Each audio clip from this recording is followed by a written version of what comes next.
أعوذ بالله من الشيطان الرجيم بسم الله الرحمن الرحيم إذ تسعدون ولا تلوون على أحد والرسول يدعوكم في أخراكم فأصابكم غما بغم لكي لا تحزنوا على ما فاتكم ولا ما أصابكم والله خبير بما تعملون۔ وہ وقت یاد کرو جب کہ تم چڑھے چلے جاتے تھے اور کسی کو مڑ کر بھی نہ دیکھتے تھے، اور رسول تمہارے پیچھے کی جانب سے تم کو پکار رہے تھے، سو خدا تعالیٰ نے تم کو پاداش میں غم دیا بسبب غم دینے کے،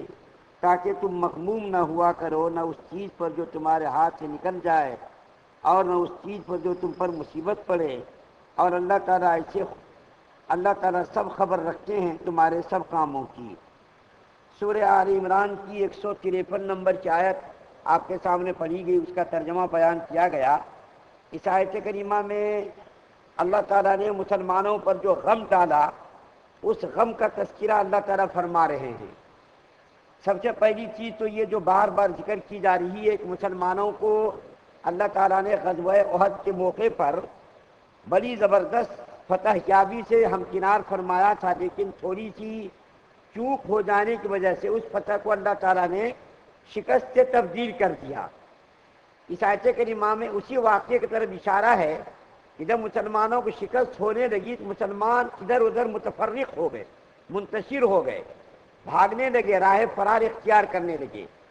نبی کریم صلی اللہ علیہ وسلم ان کو پکار رہے تھے، لیکن وہ لوگ کچھ سن نہیں رہے تھے۔ اور ایسے موقعوں پر ایسے ہی ہوتا ہے، افراتفری جب مچ جاتی ہے تو کوئی جب کچھ کہتا ہے تو اس کی طرف توجہ نہیں ہوتی، دھیان نہیں دیتا آدمی کہ کون کیا کہہ رہا۔ افراتفری کے موقع پر آدمی کسی کے بات کی طرف دھیان اور توجہ نہیں دیتا۔ تو صحابہ کرام چونکہ غموں میں پھنس گئے، مصیبتوں میں پھنس گئے، کافروں کے نرغے میں آ گئے، کافروں کی زد میں آ گئے، تو مسلمان ادھر ادھر بھاگنے لگے، سوائے چند صحابہ کرام کے 11-12 آدمی صرف بچے جو نبی کریم صلی اللہ علیہ وسلم کے قریب رہے، باقی سب ادھر ادھر منتشر ہو گئے۔ نبی کریم صلی اللہ علیہ وسلم ان کو پکار رہے تھے اور وہ ادھر ادھر منتشر ہو رہے تھے۔ تو اللہ تعالیٰ فرما رہے ہیں کہ نبی کریم صلی اللہ علیہ وسلم تم کو پکار رہے تھے اور تم ان کی پکار پر کچھ جواب نہیں دے رہے تھے اور تم ادھر توجہ بھی نہیں کر رہے تھے۔ حضرت ابی بن کعب رضی اللہ تعالیٰ عنہ نے جب ان کو زور سے آواز لگائی کہ تم لوگ کہاں بھاگے چلے جا رہے ہو، نبی کریم صلی اللہ علیہ وسلم یہاں زندہ ہیں، تم لوگ بھاگے چلے جا رہے ہو، تو مسلمانوں نے توجہ دی، دھیان دیا اور سب وہاں پر جمع ہوئے۔ تو اللہ تعالیٰ اس آیت کریمہ کے اندر فرما رہے تم کو اللہ تعالیٰ نے رسول اللہ صلی اللہ علیہ وسلم کو غم پہنچانے کی وجہ سے غموں پر غم دیا، غمم بغم، غموں پر غم دیا، تم کو بہت سارے غم دیے۔ ان غموں میں سے ایک غم تو تم کو یہ دیا کہ نبی کریم صلی اللہ علیہ وسلم کی بات کو تم نے جب توجہ سے نہیں سنا تو اللہ تعالیٰ نے تم کو غم کیا دیا۔ ایک سب سے پہلا غم کہ تمہاری فتح کو اللہ تعالیٰ نے شکست سے تبدیل کر دیا۔ اللہ کے رسول صلی اللہ علیہ وسلم کی بات نہ ماننے کی وجہ سے اللہ تعالیٰ نے تمہاری فتح کو شکست سے تبدیل کر دیا، یہ سب سے پہلا غم تھا۔ دوسرا غم یہ تھا کہ ان کے صحابہ یعنی ساتھی اور رفقا اور ان کے بہت سارے احباب غزوہ احد کے موقع پر شہید ہو گئے، 70 شہید ہو گئے اور بہت سارے زخمی بھی ہوئے، ایک دوسرا غم تھا۔ تیسرا غم یہ تھا کہ ان کے بہت سارے ساتھی بھی اس میں جو ہے زخمی ہو گئے تھے۔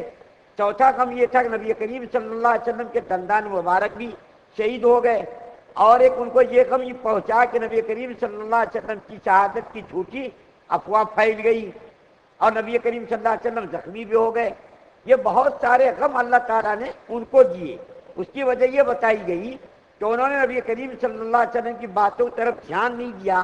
نبی کریم صلی اللہ علیہ وسلم کو تکلیف پہنچائی، نبی کریم صلی اللہ علیہ وسلم کو اذیت پہنچی، جس کی بنیاد پر اللہ تعالیٰ نے تم کو غموں پر غم کیا، غموں پر غم کیا۔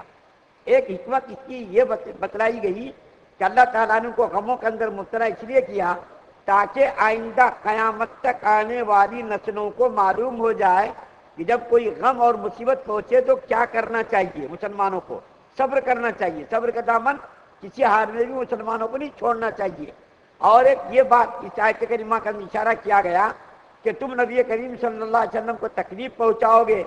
نبی کریم صلی اللہ علیہ وسلم کو اذیت پہنچاؤ گے تو تمہارے ساتھ ایسا ہی معاملہ کیا جائے گا۔ لیکن اس کے باوجود بھی اللہ تعالیٰ نے مسلمانوں پر اتنے سارے احسانات کیے کہ نبی کریم صلی اللہ علیہ وسلم کی تھوڑی سی مخالفت ہوئی، چوک ہوئی، بھول ہونے کی وجہ سے ان کو تو ان کی فتح کو شکست سے تبدیل کر دیا، لیکن اللہ تعالیٰ نے اس کے باوجود بھی بہت سارے انعامات اور بہت سارے احسانات کیے۔ ایک احسانات کا ذکر آگے کیا آیت میں، یعنی 154 نمبر کی آیت میں اللہ تعالیٰ نے اس احسان کو ذکر کیا، لیکن یہ احسان کیا کم ہے کہ اللہ تعالیٰ نے اس کی لغزش کو معاف کر دیا، جس کا تذکرہ بھی آگے کی آیت میں ہے، اور اس سے پہلے کی آیت 152 نمبر کی آیت میں بھی اللہ تعالیٰ نے فرمایا کہ ہم نے تمہاری خطاؤں کو، لغزشوں کو معاف کر دیا۔ اب کسی کو بھی صحابہ کرام کی شان میں کسی قسم کی لب کشائی کرنے، ان کے اوپر تنقید کرنے، ان کے اوپر کسی قسم کا اعتراض کرنے کا حق نہیں ہے۔ تو اس آیت کریمہ کے اندر اللہ تعالیٰ نے مسلمانوں کو یہ بتا دیا کہ دیکھو معمولی خلاف ورزی کی وجہ سے کہ اللہ کے رسول صلی اللہ علیہ وسلم ان کو پکار رہے تھے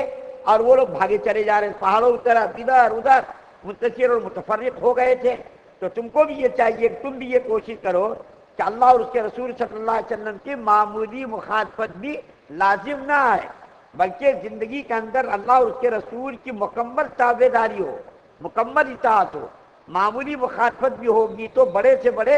حوادثات اور بڑے سے بڑے آفات اور بڑی سے بڑی مصیبتوں میں مسلمانوں کو مبتلا کیا جائے گا۔ اور آج یہ ہو رہا کہ جب اللہ اور اس کے رسول کی تابع داری ہم نے کرنی چھوڑ دی، اللہ اور اس کے رسول کی باتوں کو ماننا چھوڑ دیا، تو بڑی بڑی مصیبتوں میں آج مسلمان مبتلا ہے، اور اس کا مشاہدہ ہم کر رہے ہیں۔ ساری دنیا کے مسلمانوں کا چین اور سکون غارت ہو گیا، کیوں؟ اس لیے کہ شریعت کی اتباع ہم نے کرنا چھوڑ دیا، اللہ اور اس کے رسول کے حکموں کو پامال کرنا چھوڑ دیا، جس کی بنیاد پر مسلمانوں کو دیکھیے آج کن حالات سے دوچار ہونا پڑ رہا۔ مسلمانوں کو اگر کامیاب ہونا ہے، بس مسلمانوں کے لیے ایک ہی راستہ ہے کہ وہ اللہ اور اس کے رسول کی تابع داری کریں، اطاعت کریں، اور اللہ کی رسی کو مضبوطی سے تھام لیں، یعنی اللہ کی کتاب اور رسول اللہ صلی اللہ علیہ وسلم کی شریعت کو مضبوطی کے ساتھ تھام لیں، اپنی زندگی کے اندر شریعت کو مکمل طور پر اتار لیں، جبھی ہم کامیاب ہوں گے، ورنہ ہم کامیابی کا تصور تو کر سکتے ہیں، کامیابی کا خواب تو دیکھ سکتے ہیں، لیکن کامیابی ہمارے قدم بھی چومے، بلکہ ساری زندگی ہم مصیبتوں میں، مشکلات میں، پریشانیوں میں، ہر قسم کے حوادثات سے دوچار ہوتے رہیں گے۔ اللہ تعالیٰ سے دعا ہے کہ اللہ تعالیٰ ہم تمام مسلمانوں کو مکمل شریعت مطہرہ پر عمل پیرا ہونے کی توفیق عطا فرمائے۔ سبحان اللہ و بحمدہ، سبحانک اللہم۔